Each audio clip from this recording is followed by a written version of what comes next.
La réglementation n'impose pas explicitement les études de sol, mais implicitement. Donc elle les impose en quelque sorte. L'étude consiste à donner une faisabilité déjà, ça c'est d'une manière générale, mais dans le cadre parasismique, donc d'obtenir des données qui sont demandées par les règles, donc des données de résistance, de vitesse d'onde sismique, etc., pour choisir la classe ou le type de sol, puisqu'ensuite le calcul dépend du type de sol, il est modulé. L'instabilité des constructions lors d'un séisme peut avoir pour cause un problème de fondation.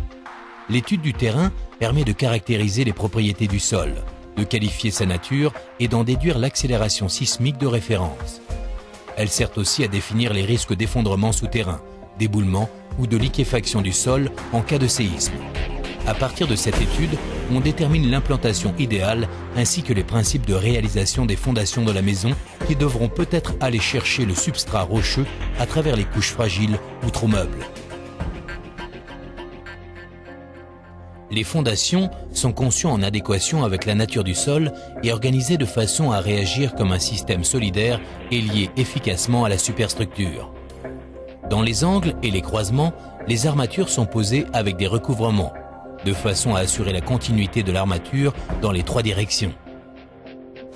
Les semelles sont exécutées en béton armé. Le moment crucial, c'est au départ, c'est au niveau de l'implantation du chantier. Même un petit peu en amont, c'est-à-dire au niveau du sondage de sol pour savoir exactement et connaître la nature du sol.